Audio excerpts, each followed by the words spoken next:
And I'm happy to introduce our first speaker, Anastasia Engelhardt.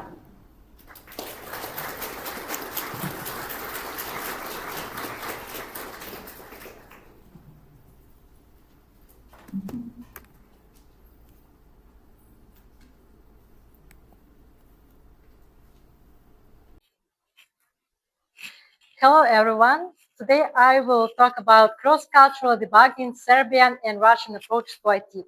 So today I will tell you some funny stories about how it's to work as a Serbian in a Russian-speaking team and vice versa. Everywhere I go, I feel like I'm a foreigner, and yet somehow I feel like I belong. Maybe you know that phrase from the Mеладзе song. So yeah, this sentence perfectly describes me. So let me introduce myself. My name is Anastasia Engelhardt.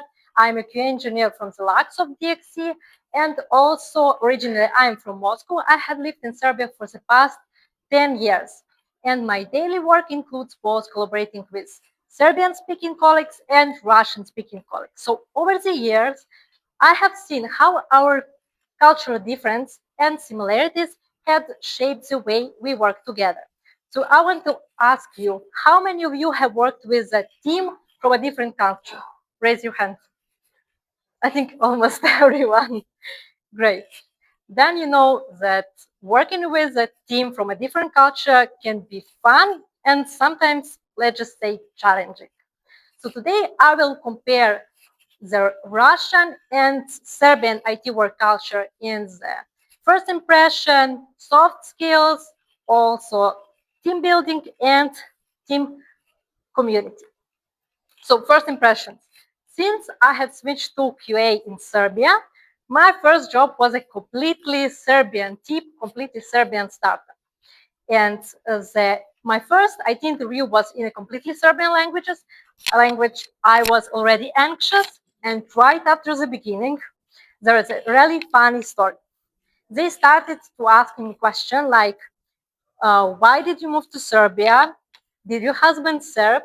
Are your child knows both Serbian and Russian languages? Did you like Serbia? What are your favorite Serbian moves? And I was on one hand relaxed because we broke that ice, and on the other hand, I was shocked how many personal information I had just given away in a few minutes. So then this was just about usually technical interview. We are talking about my skills, my knowledge, and then at the end of the interview, there were two important questions for them. So the CTO said, if you will join our company, you will work in a completely Serbian team. And our team bonding is based on alcohol. rather drinking beer or rakia. So the first important question, would you drink? So at the time I had a little son, so I was breastfeeding and said, actually at the time, no. The CTO laughed and said, it's okay, we will teach you. And then the second important question, who do you support? I was a bit stunned. Like, what do you mean who I support?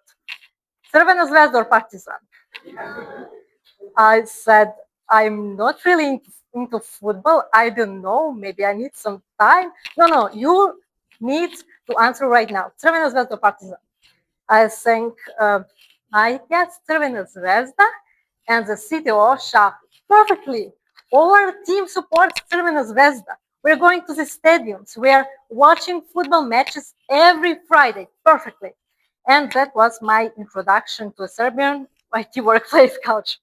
So if you're going to some Serbian company, especially that startup, be prepared. Be prepared to talk about yourself, be prepared to talk about some personal stories, and also to talk about alcohol and football. Even if you're not into it, please share something about football.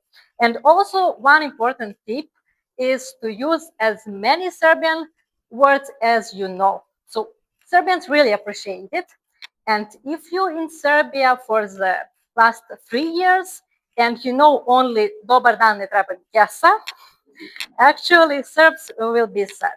So last year I had an interview in the Russian company, and I was a bit shocked because all the questions were directly, professional, like what's your experience, how many skills do you have in QA, and there were no any personal question at all.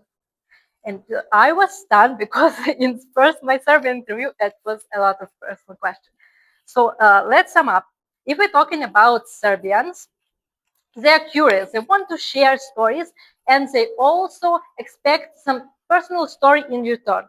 And if we talk about Russian, please keep professional focus first, and also personal life stays private. So just let's respect our boundaries.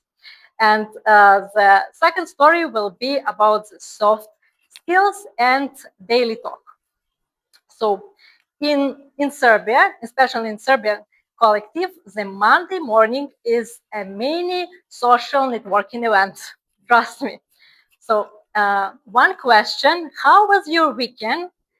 You can expect a long emotional storytelling about wedding, about football matches, and also they expect some story in return.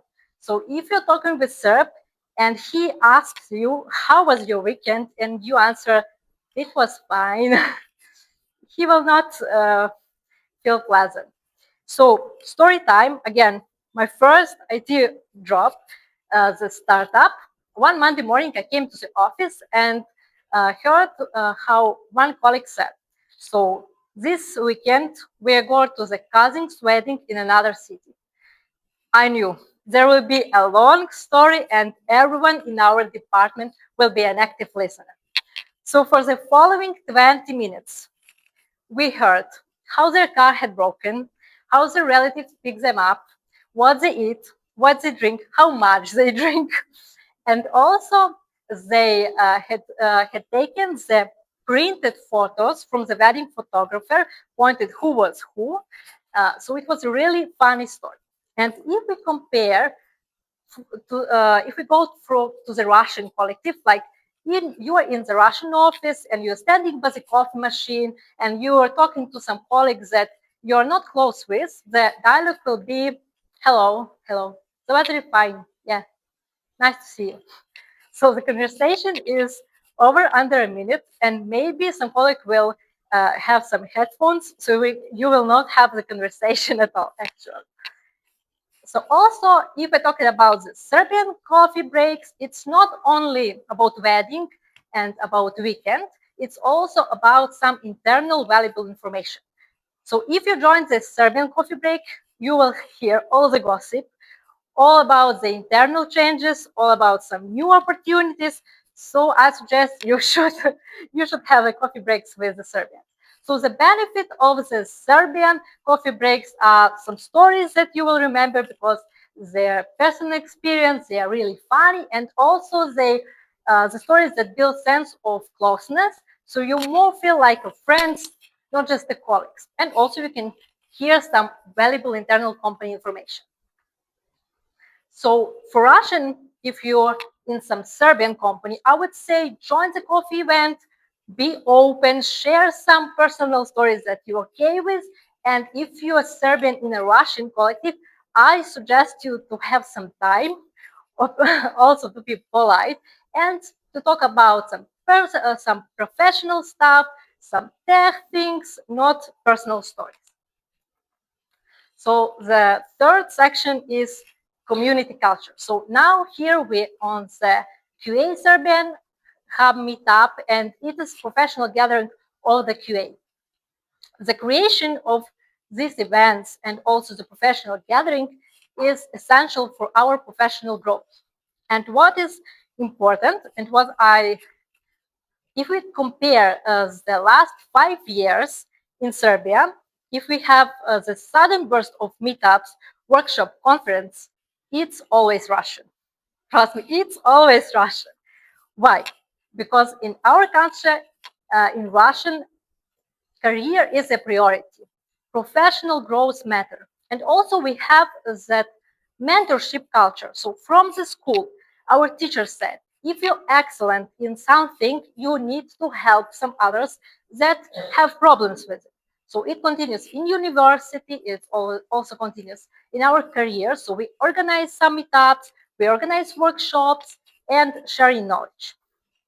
So career for Russians, it's not just about money, it's about self-development, it's about learning and growth. And what about Serbians? Serbians are community-oriented country, but the type of community and the type of oriented is about personal connection. It's friends, family, also neighborhoods. And I have one storyline. So my first organizing IT meetup in Serbia in Kragujevac. After the pandemic, I want to organize some IT meetup in Kragujevac. I had manually invited 150 seniors and middle experts via LinkedIn, and all of them were fascinating. They said, great, something happens in Kragujevac. And then when the actual date come closer, I will split all the invited participants into 3 categories. So the first responds me, Anastasia, the idea of the event is great. And it's nice that you organize something. But you know, it's spring, it's Sunday, and it will be a great weather. So we are going to the barbecue with our friends and family. The second group said, Anastasia, it's a really great idea. We'll join you next time because that afternoon will be some football match and we are going with friends. So see you the next time. And the third group actually came to the meetup. Maybe they weren't hardcore football fans. Maybe they had their barbecue with friends and family the week before. I don't know. But what is the point? If you're organizing some conference meetup in Serbia, it should be more attractive than a beer with a football match and a barbecue with a family. So what's the takeaways? I think from the Serbians, if you are Russian, you need to go outside your professional circle and maybe to share some information and to share your time with your family, friends. And for Serbian, you can join the Russians. You can join also as a participant or rather a speaker in some meetups to be a better professional. And let's go to this first and the final section. It's Serbian team bonding. So if we step outside the professional duties, we are going to talk about the Serbian team bondings. And I organized one of them also in my first job, Serbian startup. So I organized it at the craft beer bar at Kragujevac at 4 p.m. on Friday. And our team leader at 3:30 said, guys, it's Friday, no production bugs. Let's go straight to the bar. And from 4 p.m. till the 8 p.m., there was a classical Serbian team bond. So there were a lot of alcohol, beer and rakia. There were a lot of joy. There were a lot of personal conversation. We are talking about friends, families. There were some quizzes and also some conflict resolution. So with a beer in hand, some colleagues feel more easy to talk about the themes like, why did you reopen my ticket 4 times? Or why did you close my back? Your words are duplicated. So in my opinion, the Serbian team bondings are more like some party style, like a friends night out than a work event. And last year, I have my team bonding with my Russian team, and I had a second cultural shock in my life. Why was that? Because after 10 years in Serbia,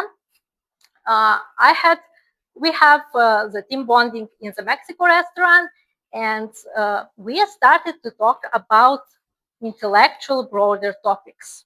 No religion, no politician, no health issue, no personal problems, just talking about technical things and some interesting news. Okay, I said. And after 2 hours, I'm living in Kragujevac, so I need to catch my latest bus. I said, guys, I need to go. And everyone stood up and said, well, yeah, it was a great time. It was enough. After 4 hours in my team bonding Serbian, I said it was enough. But actually, then I realized that Russian valued more meaningful conversation or extended hours together. So if you compare, if you're going to the Serbian team bonding, you can expect a lot of drinks, a lot of personal stories and personal stuff, and also a party-like atmosphere.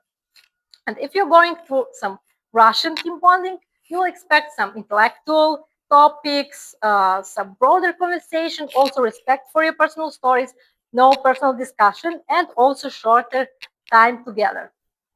So what I suggest, if you're Russian in a Serbian team, please allow yourself to open up a bit and share more personal stories. If you're Serbian in a Russian team, please take a time and respect the Russians. And you need to build the trust first and then to talk about personal things. So at the end, I think mixing both culture can be really fun, and together we can have both strong personal bonds and deep professional growth. And maybe one day we won't even notice what style do we have, Serbian or Russian. It will be our team's way. Thank you very much.